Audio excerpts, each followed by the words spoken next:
Estamos en vivo desde los estudios de rionegro.com.ar dando inicio a este ciclo de entrevistas con los candidatos a gobernador de la provincia de Río Negro.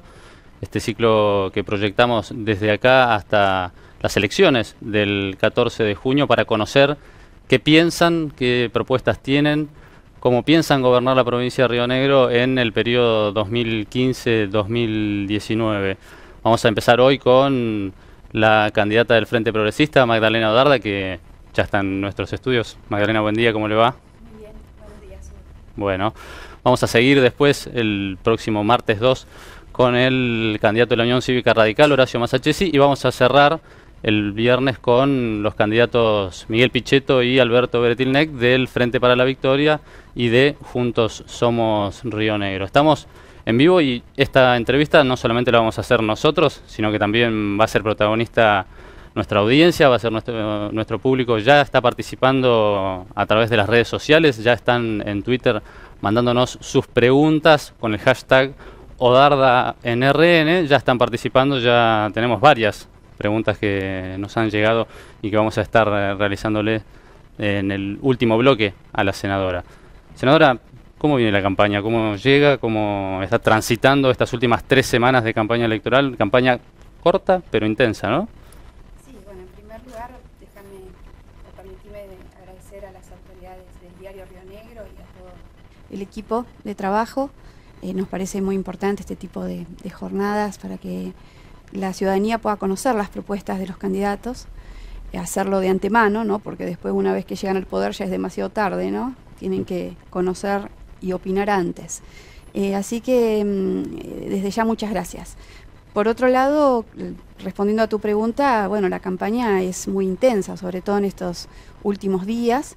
Nosotros estamos haciendo una campaña muy fuerte y sobre todo de militancia, de jóvenes en cada uno de los lugares de Río Negro.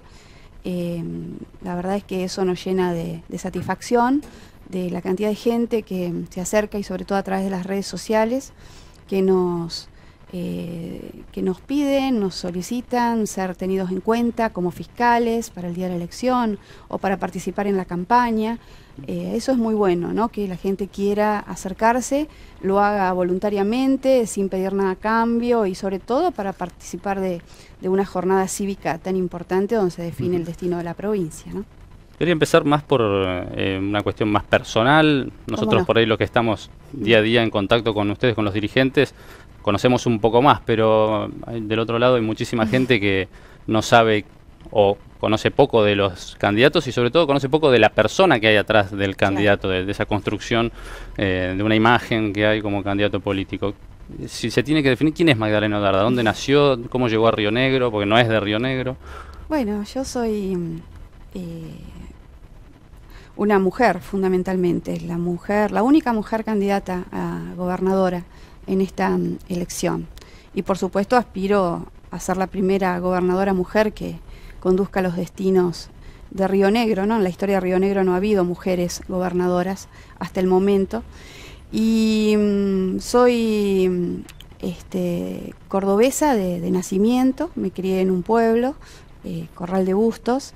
Hay mucha gente de Corral de Bustos en toda esta zona y nos estamos reencontrando después de tanto tiempo. Estudié en la Universidad Nacional de Córdoba, me recibí de abogada y ese día que me dieron el título, el diploma en la universidad, me vine a vivir a Sierra Grande. ¿Ese mismo día? Ese mismo día me fueron a buscar, así que bueno, llegué a Sierra Grande en un momento muy difícil, cuando mucha gente se iba, porque ya era el proceso de cierre de la principal fuente de trabajo de Ipazán, que era de Sierra Grande, que Ipazán, la empresa ferrífera, la empresa de hierro, y comencé mis primeros pasos, digamos, trabajando como docente. Amo la docencia y bueno, participé de distintos acontecimientos como fueron los cortes de ruta en ese momento, las sentadas estudiantiles donde se denunciaba al país lo que pasaba en Sierra, ¿no? Como este lugar emblemático desde donde el expresidente Menem dijo que iba a salir la revolución productiva, y resulta que lo primero que se hizo es cerrar una fuente de trabajo tan importante y obligar a tantas familias a irse de la localidad, ¿no?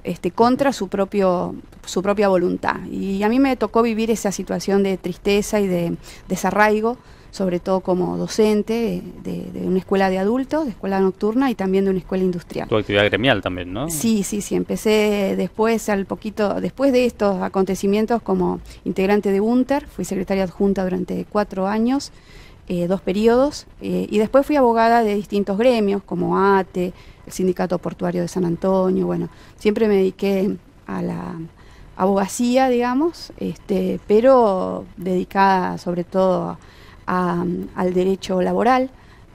También derecho de familia, soy especialista en derecho de familia y me especialicé en lo que más me gusta, que es el derecho constitucional, el derecho público. Y lo aplico, como vos sabés, en tantas causas judiciales que nos tienen a nosotros como protagonistas, reclamando derechos que están previstos en la Constitución y que no se cumplen, ¿no? Nos fuimos otra vez al perfil público. Quería hablemos de la mujer, bueno, de Magdalena. ¿Cómo es Magdalena Darda en la casa? ¿La madre de esos dos chicos? Tengo 2 hijos varones. ¿Abuela ya? Yo soy, sí, de 2 hijos varones, uno mi su abuela, el más chico. Tengo un nietito de 4 años. Y en la casa soy como toda mujer, porque la verdad es que trato de estar en mi casa lo máximo que pueda. No estoy demasiado, así que cuando puedo disfruto estar en casa, me ocupo de las plantas, que es lo que más me gusta. Tengo un perro, tengo gatos, como toda familia. Bueno, yo... ¿Lectora? Sí, leo sobre todo en el verano más que nada, ¿no? Pero sí, vos sabés que mi actividad es demasiado intensa y hace que esté mucho tiempo fuera del hogar. Pero me gusta estar en casa y ocuparme de las cuestiones propias de una mujer, ¿no? ¿Y eligió Viedma para vivir ahora? Yo, sí, mi domicilio está en Sierra Grande, tengo inclusive propiedades en Sierra Grande, pero dado que en su momento tuve que vivir en Viedma por mi labor como legisladora provincial, tengo mi casa en Viedma, donde vivo con mi hijo Facundo, que ahora es concejal. Así que vivimos los 2 solos allí en Viedma. ¿Qué le gusta? ¿Qué no cambiaría de Sierra Grande? Que bueno, me encanta a mí la vida de pueblo pequeño, sobre todo la docencia, el hecho de haber podido formar a muchos jóvenes. Por ejemplo, el actual intendente de Sierra Grande fue alumno mío, por ejemplo. ¿Ah, sí? Sí, y tengo muchos, uno de los chicos dirigentes de UNTER, Chepare Borda, también fue alumno mío. La verdad es que te deja eso, ¿no? La vida en Sierra Grande y además el reconocimiento de la gente, que es lo más importante para nosotros. Hace unos días estuvimos allí, un acto muy interesante. Pero después de la vida en Viedma me gusta mucho la música. Algo que pocos saben. Yo me gusta, toco la guitarra, sí. Me gusta el folclore. Sé bastante poco, pero me encanta bailar chacareras, por ejemplo, por eso reivindico mucho la cultura. Y si tuviera más tiempo me dedicaría mucho más, ¿no? a este tipo de actividades que no tienen nada que ver con el trabajo, pero que a uno le hace bien al corazón, ¿no? Al alma. Bien, ¿le gustaría tener más tiempo libre para disfrutar? Sí, más tiempo libre, mucho viaje, ¿no? Mucho estar sobre 4 ruedas, es mi vida. Pero es la manera también de llegar a la gente, ¿no? A cada puntito, a cada rinconcito de esta provincia. Bien, recuerden, estamos en vivo. Las preguntas de la audiencia, de nuestro público, puede llegar a través de Twitter, a través del hashtag OdardaNRN. Pueden estar comunicándose. Ya hay muchas personas que, por lo que voy mirando acá, están dejando sus inquietudes. Vamos a estar en el último bloque, vamos a trabajar sobre una entrevista con 4 bloques y en el último vamos a estar poniendo en contacto a toda nuestra audiencia con la senadora y candidata a gobernadora del Frente Progresista.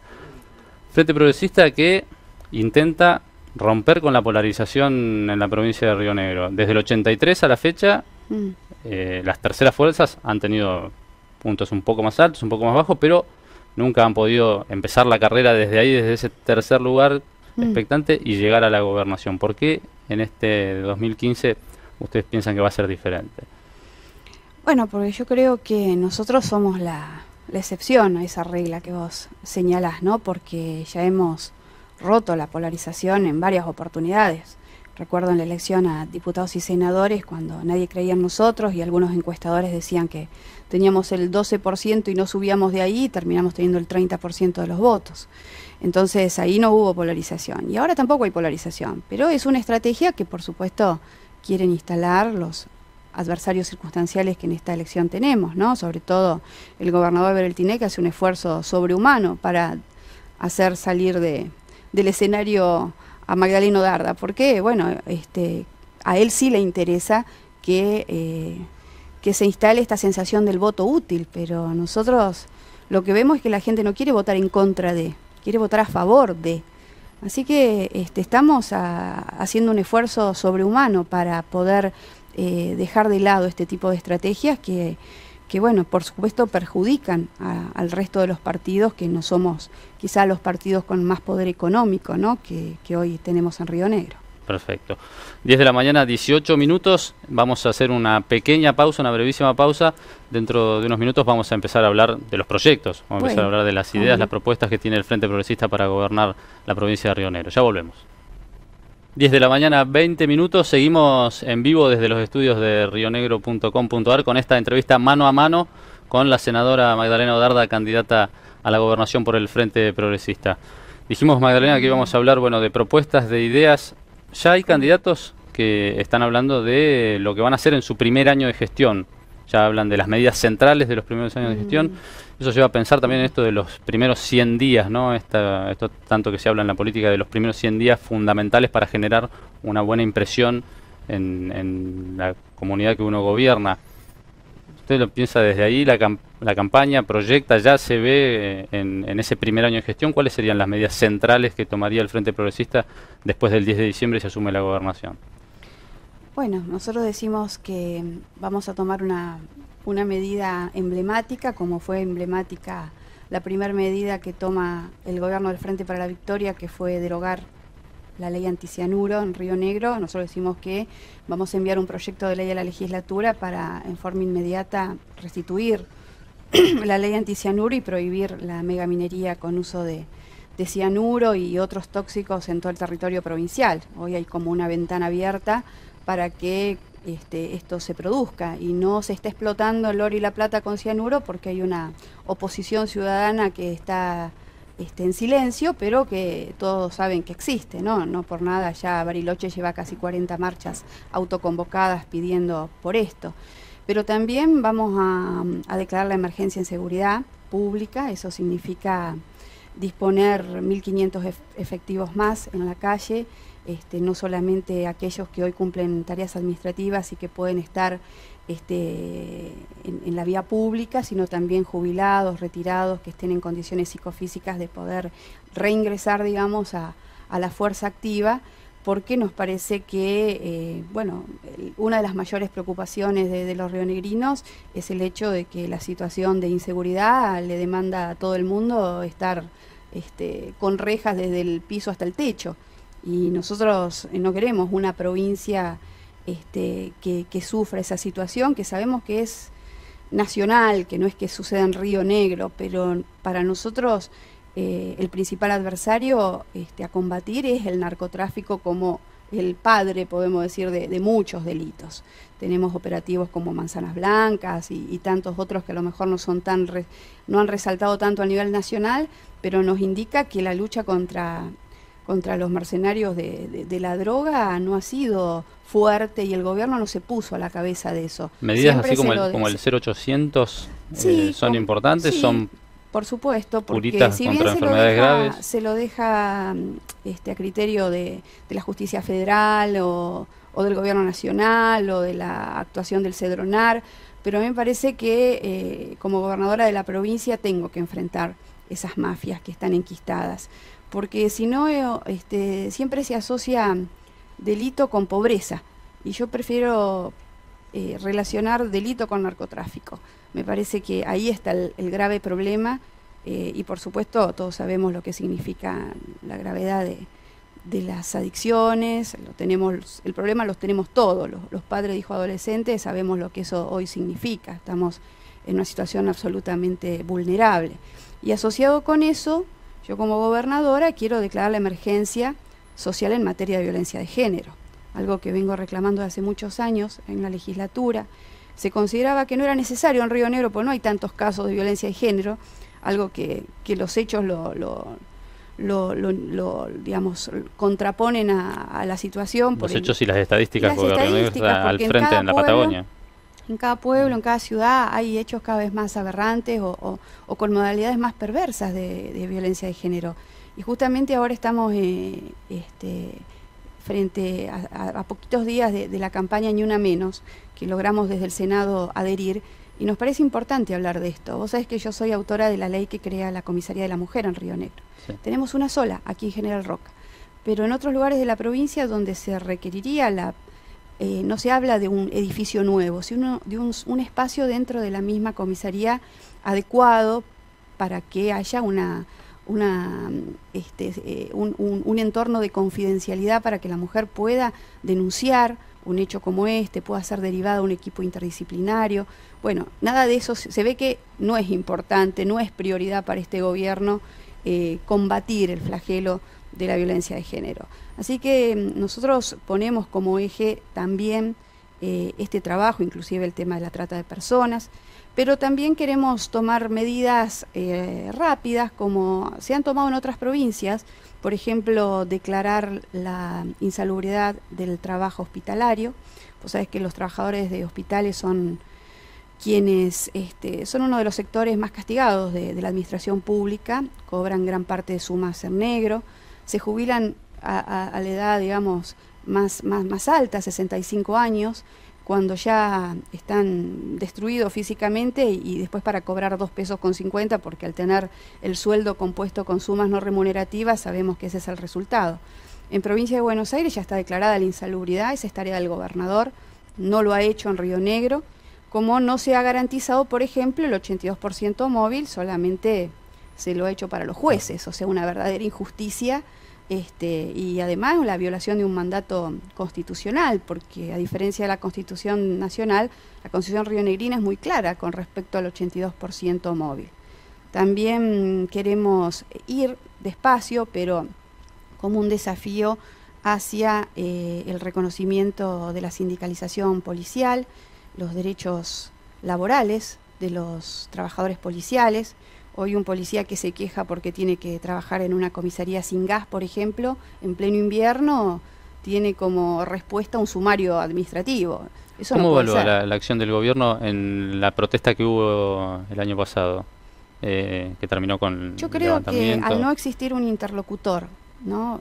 Como corresponde como corresponde al resto de los trabajadores, que pueda sentarse a dialogar con el gobierno, suceden estas cosas. Yo por supuesto que no avalo ninguna toma de edificio público, ni mucho menos, pero sí creo que son trabajadores y tienen los mismos derechos laborales que otros trabajadores.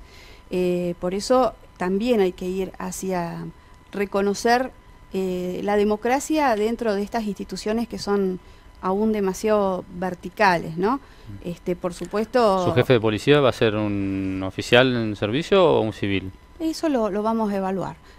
Sí, por supuesto, cumplir con la ley de seguridad ciudadana en cuanto al secretario de seguridad, que debe ser un civil, pero a nosotros nos parece que hay mucho para trabajar. Vos, por ejemplo, tenés un ejemplo, que es el hecho de que los trabajadores de la policía no tienen representantes en el IPROS, siendo que son los mayores aportantes a la obra social de la provincia. Se dan ese tipo de situaciones que, bueno, que no son justas a nuestro criterio.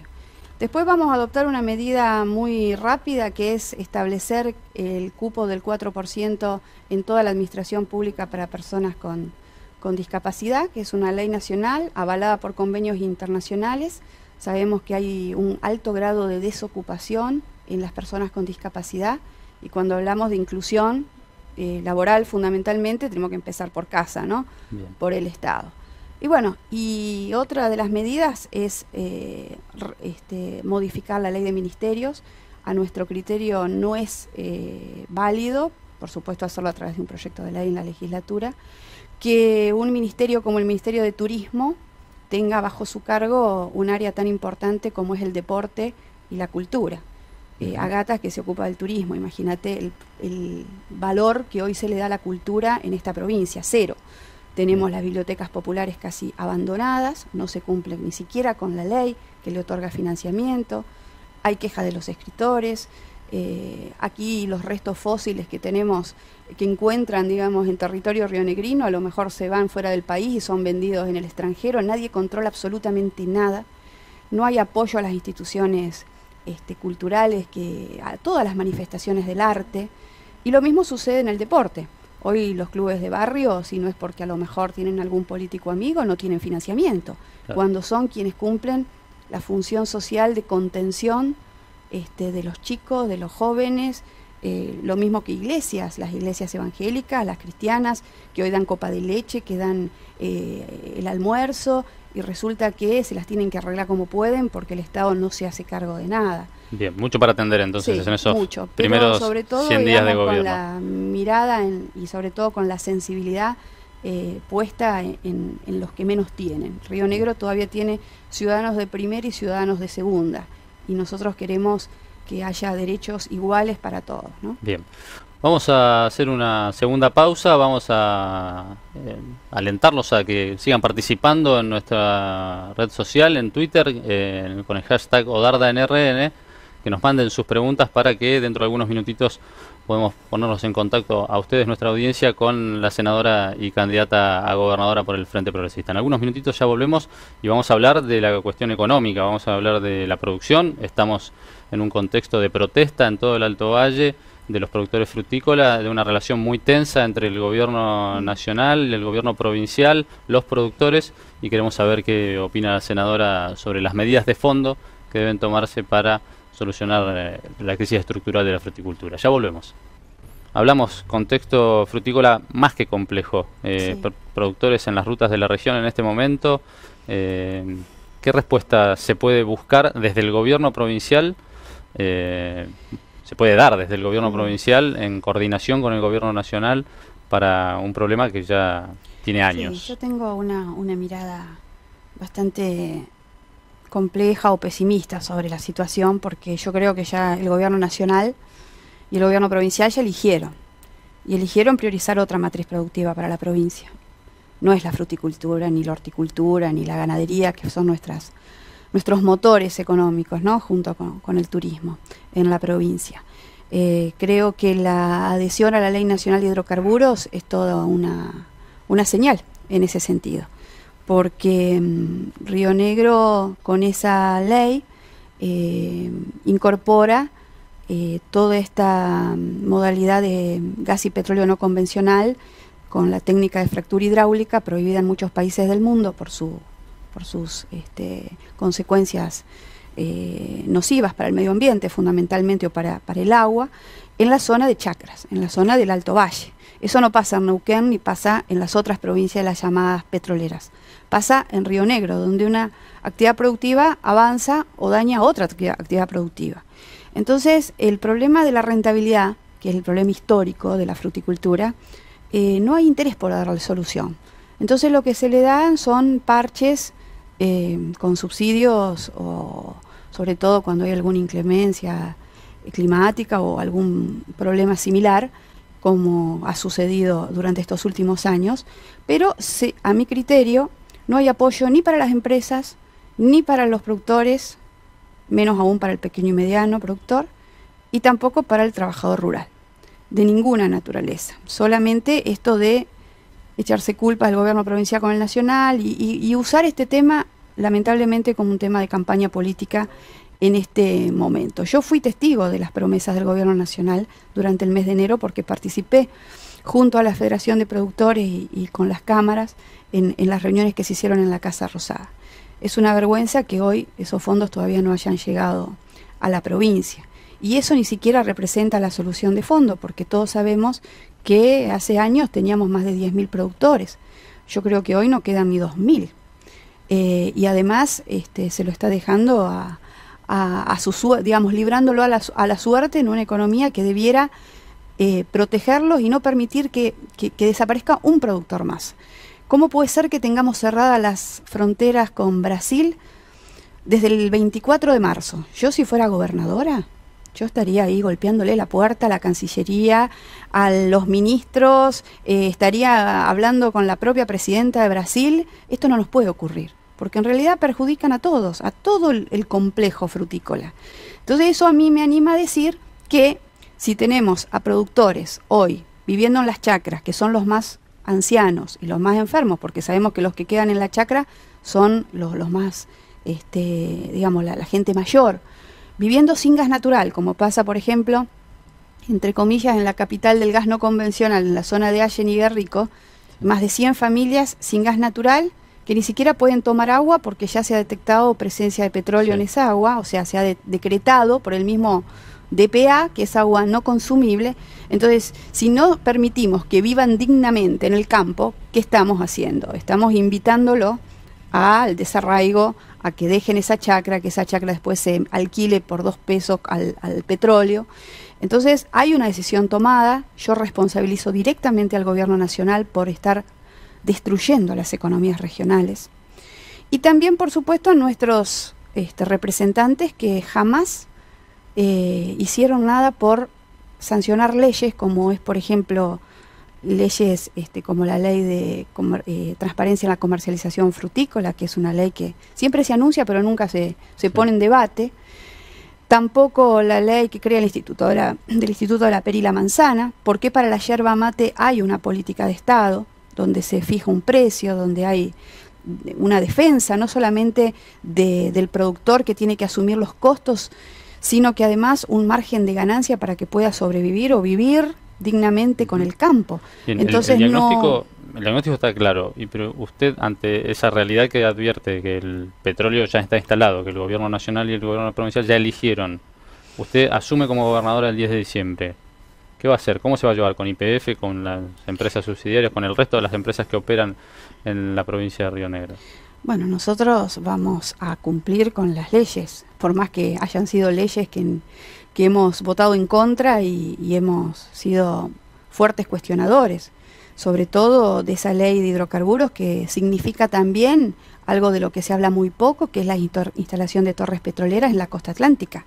Dentro de unos años o de unos meses vamos a tener torre de petróleo frente a las grutas, o frente de Playas Doradas, o frente al Cóndor, porque eso es lo que dice la ley de hidrocarburos cuando habla de las promociones extraordinarias a lo que son las explotaciones offshore o costa afuera, ¿no? Y los lobbies que hicieron empresas de Santa Cruz o de Chubut para lograr que cada vez se pueda explotar el petróleo, digamos, con menor profundidad en cuanto a la extracción del petróleo del fondo del mar, sin una norma ambiental que nos proteja de eso, ¿no? ¿Quién nos puede a nosotros garantizar que no puede haber un derrame de petróleo como ha habido en el Golfo de México y perjudicar a todos nuestros centros turísticos y áreas naturales protegidas de pingüinos, de lobos marinos, de ballenas, de aves migratorias? Sería un desastre. Eso dice la ley de hidrocarburos que el gobierno nacional impulsó, y este gobierno de Alberto Bereltine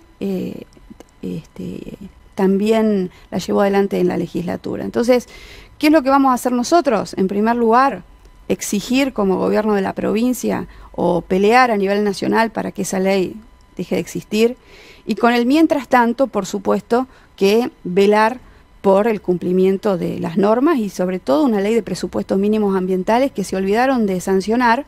Era un capítulo que estaba dentro de la ley y fue sacado a último momento, porque todos sabemos que el agua que se va a sacar para el fracking es de nuestra cuenca de los ríos Neuquén, Limay, Neuquén y Negro, ¿no? Bien. Un río que, en el caso de ser gobernadora, vamos a trabajar en la remediación urgente, no solamente del río Negro, sino del río Colorado. Vos sabés que hoy la mayoría de los municipios vierten sus líquidos cloacales directamente al río Negro, una vergüenza que esto esté pasando, por falta de inversión en obra pública justamente, y tenemos un río Colorado prácticamente contaminado porque los órganos de control, como es en ese caso el COIRCO, jamás hizo una actuación fuerte respecto de lo que significa el vertido de petróleo al lecho del río. Entonces, hoy por hoy se reconoce que hasta 14 camiones cisternas o un equivalente a eso son vertidos de líquido relacionado con el petróleo en el lecho del río Colorado. Y esto no podemos permitir, porque la Constitución Nacional es muy clara. Las actividades presentes no pueden perjudicar los derechos de las futuras generaciones. Entonces, uno que tiene hijos, como vos, como yo, y que tiene nietos, ¿qué le vamos a dejar? ¿Un río muerto? ¿O acuíferos que ya ni siquiera uno puede meter la mano porque están contaminados, como hoy, por ejemplo, lo que sucede en balnearios como el de Chipoleti, como en Allen mismo? Entonces, hay que ser muy cuidadosos. Yo, si soy gobernadora, me voy a poner la camiseta de la fruticultura y voy a salir a pelear por todos, por toda la cadena frutícola, por los productores, por los empresarios, la mayoría empresarios nacionales que tenemos en la zona, por ejemplo, de Villa Regina, muchos empacadores.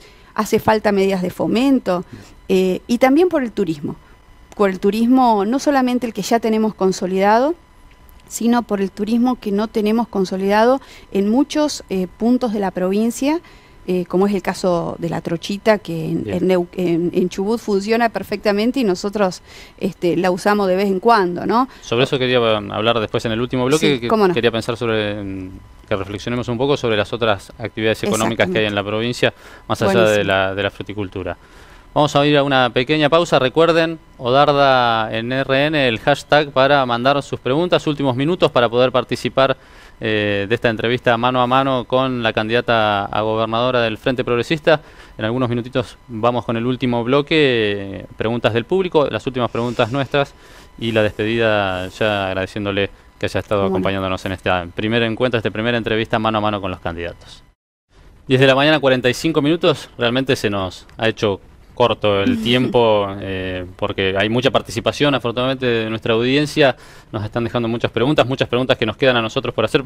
Juan Cruz Parra, por ejemplo, participó y nos preguntaba por las economías regionales, cómo van a levantarnos. Bueno, empezamos a hablar de la fruticultura, pero también hablamos del turismo. Y me gustaría por ahí plantear medidas concretas, sintéticas, para el turismo, para la pesca, para la ganadería. Para el petróleo también hablamos, es una de las actividades económicas, pero bueno, el turismo que nos quedó pendiente, ¿cómo se puede potenciar? Bueno, nosotros estamos haciendo una propuesta fuerte al turismo.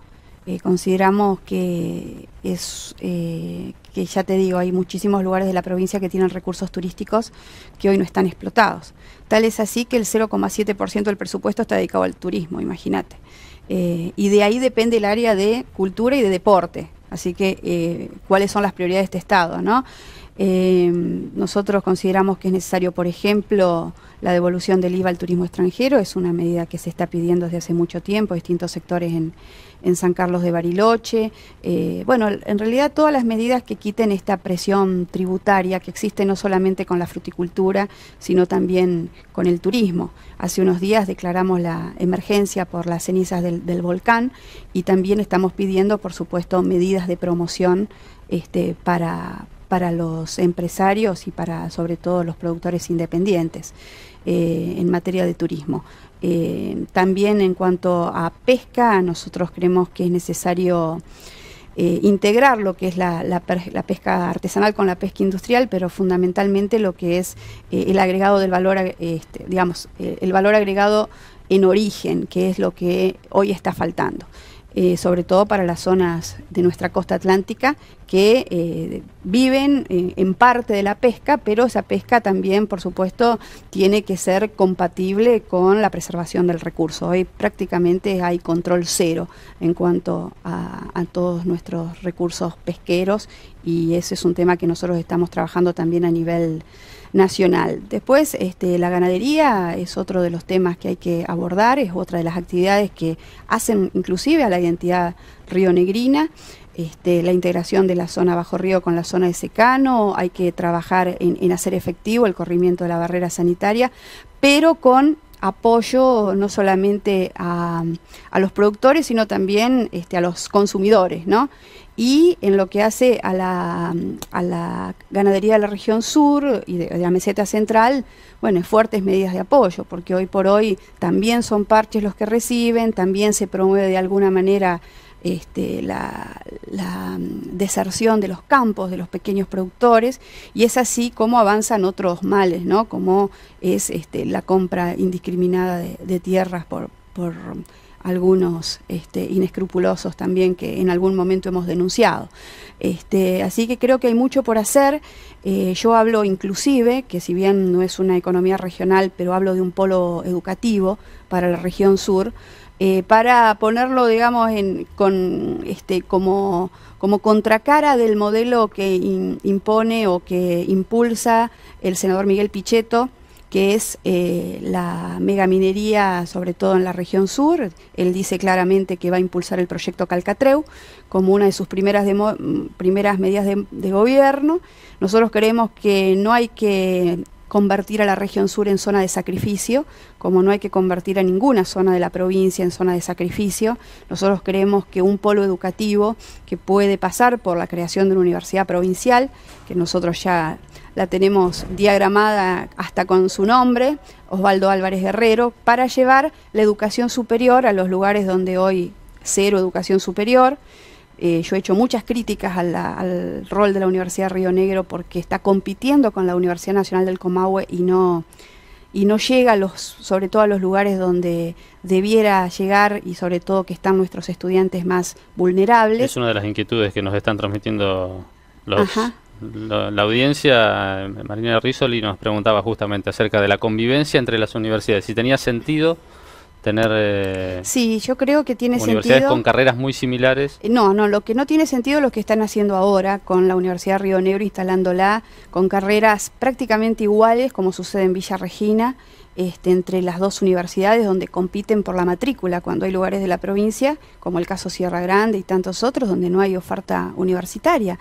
Y la educación superior también es un derecho, no solamente para aquellos que pueden trasladarse a los centros urbanos, pero esta concepción de la universidad que solamente tenga un sistema de becas para los jóvenes, por ejemplo, de la región sur, que sabemos que una vez que se van después es difícil que vuelvan porque no hay oportunidades laborales ni educativas, se puede revertir perfectamente con una universidad donde estén los principales centros educativos como medida de desarrollo, ¿no? Como hay en otros países, en lugares así pequeños, donde eso traiga el movimiento del comercio, el movimiento de la Ruta 23, y entonces contraponer este modelo extractivista de cortoplacista y de alta contaminación que propone el senador Pichetto, con un polo educativo que me parece mucho más saludable y que también va a generar fuentes de trabajo, que es el argumento que siempre nos contraponen a nuestros proyectos, ¿no? Bien.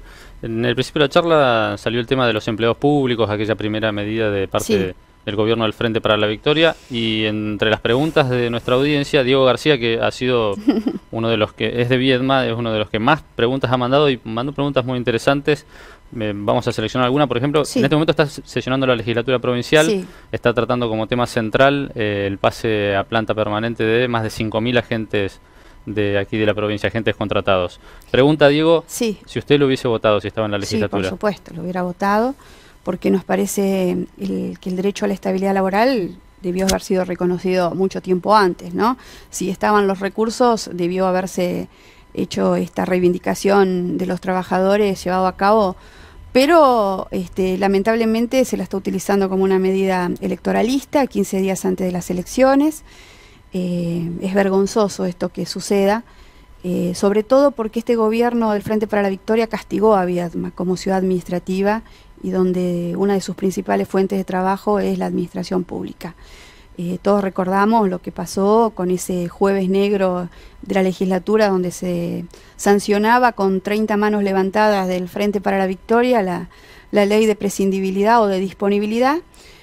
A mí me tocó defender a los trabajadores de Canal 10, vos lo recordarás muy bien, que fueron despedidos. Este gobierno instaló el miedo en la administración pública y va a costar mucho volver a creer sobre todo en la defensa de los derechos. Entonces yo creo que esta reivindicación electoralista de último momento no va a hacer que los trabajadores públicos de esta provincia se olviden de esa humillación que sufrieron cuando los trataron prácticamente como algo deleznable, ¿no? Como una basura a los empleados públicos. Nunca se los respetó, nunca se los jerarquizó, y sobre todo la intolerancia a aquel que tenía una opinión política distinta o una opción gremial distinta.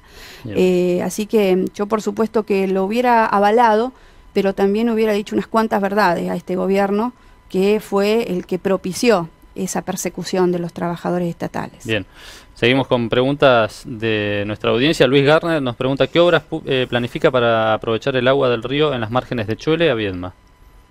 De Chuele a Viedma.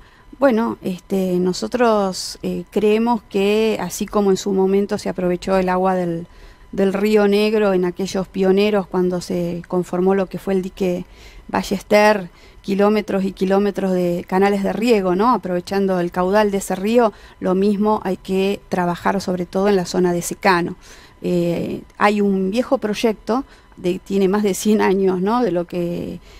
Para irrigar la zona de Guardia Mitre, sobre todo inclusive incluía a Carmen de Patagones y a General Conesa. Bueno, contra el proyecto Sojero, me acuerdo del ex gobernador Miguel Sáenz, nosotros hablábamos de ese viejo proyecto de irrigación de todas esas áreas que hoy no, digamos, solamente son productivas para la ganadería en algunos casos, y la estamos desaprovechando en general, ¿no? También, por supuesto, las obras de las plantas de tratamiento de líquidos cloacales, porque no puede ser que hoy por falta de inversión se esté permitiendo que la mayoría de los municipios, o gran parte de ellos, al tener estas plantas que no funcionan o están colapsadas, hoy lamentablemente están vertiendo los líquidos cloacales al Río Negro. Bien, Guillermo Ulrich nos dice: quiero saber qué pasó con el lago escondido, ¿por qué sigue cerrado al público? Bueno, esa es otra vieja lucha, llevamos 10 años de juicio, un juicio ganado por la aplicación y el respeto al artículo 73 de la Constitución de Río Negro, que establece el libre acceso irrestricto, ¿no?, a todas nuestras costas, de ríos, lagos, inclusive de la costa atlántica también. Lamentablemente el gobernador Bereltinés está haciendo exactamente lo mismo que el ex gobernador Miguel Sáenz. No está cumpliendo la sentencia del Superior Tribunal de Justicia. Está existiendo, al igual que existe a nivel nacional con el juez de la Corte Fay, bueno, lo mismo está existiendo acá con respecto a jueces que están interviniendo en la causa Lago Escondido. Se ha denunciado hace unos días en el Consejo de la Magistratura a 2 camaristas laborales de Bariloche que fallaron en contra de la empresa Hidden Lake, ¿no? Lago Escondido.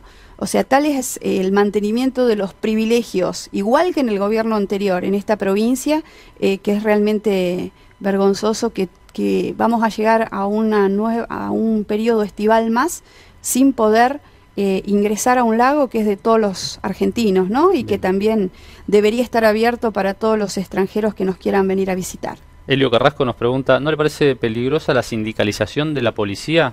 Dice, habida cuenta la corrupción que hay en otros gremios. No, porque hay que llevarla a cabo, por supuesto, en forma gradual. Es un proyecto que está en el Congreso de la Nación hace mucho tiempo y de la mayoría de las bancadas. Creo que hay que ir despacio, pero el derecho a tener un sindicato es de todos los trabajadores, inclusive de los trabajadores policiales, y además yo creo que se ordenaría muchísimo y se podría establecer un marco de diálogo prolijo, sobre todo, y correcto, sin, por supuesto, alterar la línea de mando, ¿no?, en la policía. Diego García, que nos ha sumado un montón de preguntas, vamos a tener que pensar de contratarlo acá en el diario, sí, porque tiene muchas preguntas para hacer. ¿Cómo va a manejar Canal 10? ¿Control legislativo o canal del gobierno? No. Nosotros éramos críticos en la gestión anterior de cómo funcionaba Canal 10. Y vos recordarás que nosotros hicimos una acción de amparo con más de 5.000 amparistas de la zona para recuperar el Canal 10 cuando estuvo a punto de privatizarse a Canal 13. De Artear, ¿no?, de Buenos Aires. Logramos que se recupere para el Estado, pero vaya paradoja que no hay espacio para la oposición, o sea que lo hemos recuperado hoy para el Estado, pero en realidad lo sigue usando el gobierno para un uso particular y proselitista. Ya veía Canal 10 y la propaganda que a cada minuto hace el gobernador, realmente está haciendo uso de un canal que es de todos los rionegrinos y que pagamos todos los rionegrinos con nuestro bolsillo, y lo está usando para su propia campaña. electoral. Creo que las promesas de apertura y de pluralismo quedaron en promesa, justamente. No hay, el Canal 10 debiera ser un canal que garantice la pluralidad de voces, pero sobre todo un canal que sea del Estado, no del gobierno, que no se confundan más las cosas. Para eso la ley de creación de Canal 10, una de las primeras leyes de la democracia rionegrina, decía que tenía que existir un consejo editorial, y sobre todo que el Canal 10 sirviera para difundir nuestra cultura, difundir campañas sanitarias, bueno, tantas cosas que en parte se cumplen, pero en parte no, porque hoy prácticamente no hay voces que opinen distinto al gobierno y que sean respetadas en el canal público. Bien, otra de las preguntas que nos hacía la audiencia es, y vinculada con esto del uso de fondos públicos para financiar campañas electorales, es ¿cómo financia su campaña electoral? Nosotros financiamos la campaña con los aportes de los propios candidatos y de algunos dirigentes que no son candidatos, pero pertenecen a los partidos que conforman este frente, ¿no? Que es el socialismo, la coalición Civicari, el partido GEN, Libres del Sur, y hay un sector grande de radicales. También la mayor parte de la lista está conformada por independientes. Entonces los aportes de campaña van de 5.000 a 50.000 pesos aproximadamente, de acuerdo a lo que establece los límites, digamos, que establecen las leyes de financiamiento electoral.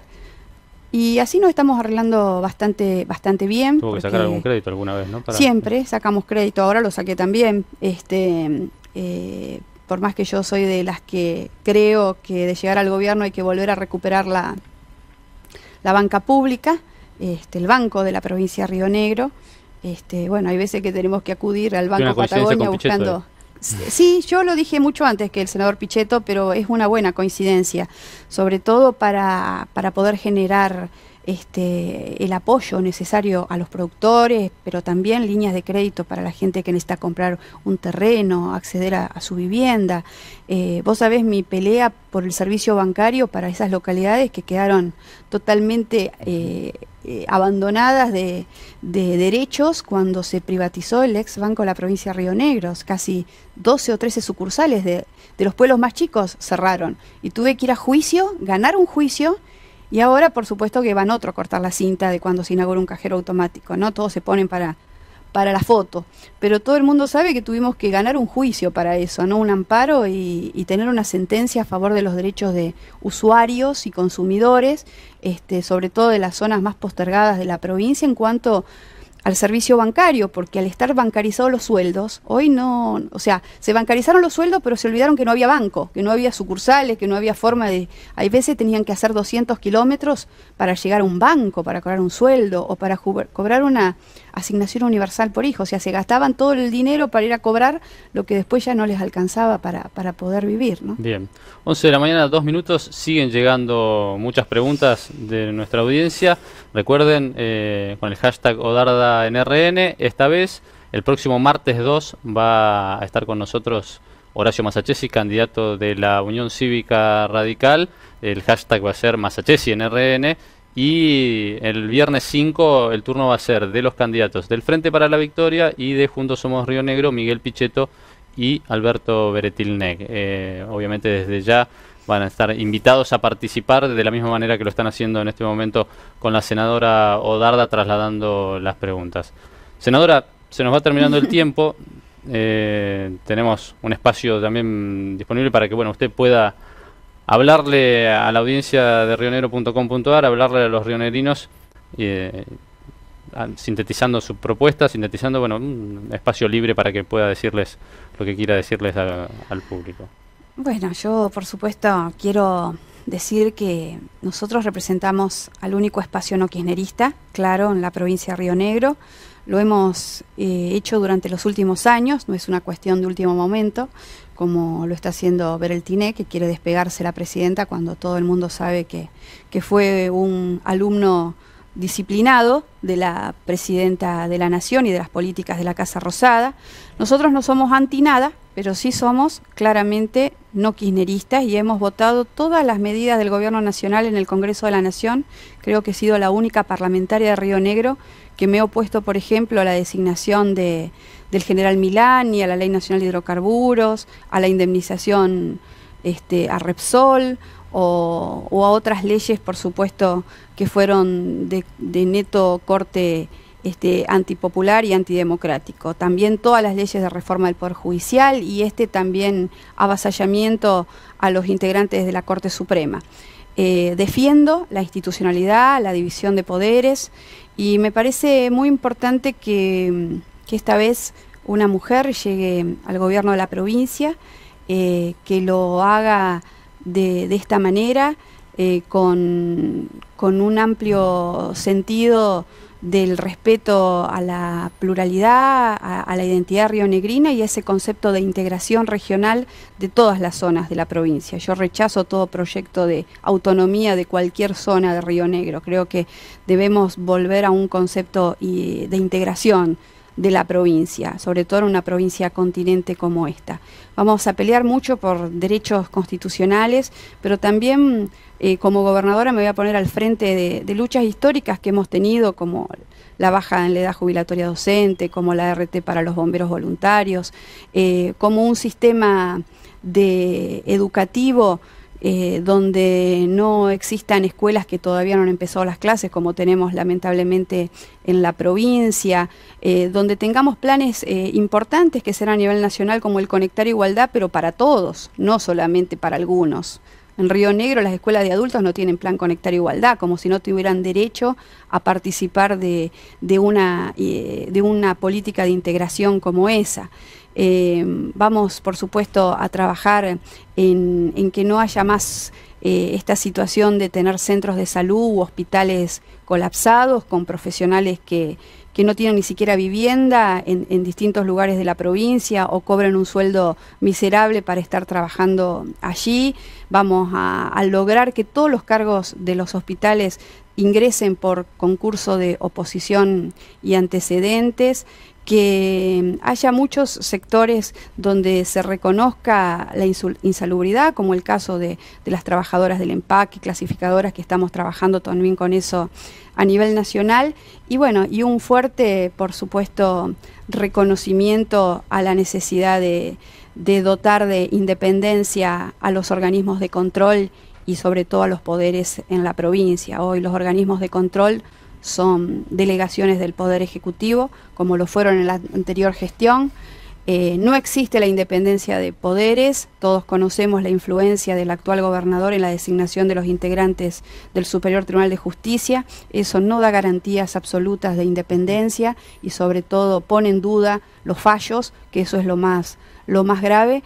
Así que nuestra finalidad va a ser, por supuesto, que una mujer llegue al gobierno para defender los derechos y para defender fundamentalmente la calidad institucional, que está muy deteriorada en la provincia de Río Negro. Senadora, le agradecemos muchísimo que haya participado de este primer ciclo, primera etapa de este ciclo de entrevistas. Le vamos a hacer entrega de un presente con los libros por el centenario de Río Negro, Momentos Mágicos de la Patagonia, un libro de fotografías y el libro que resume también los 100 años del diario.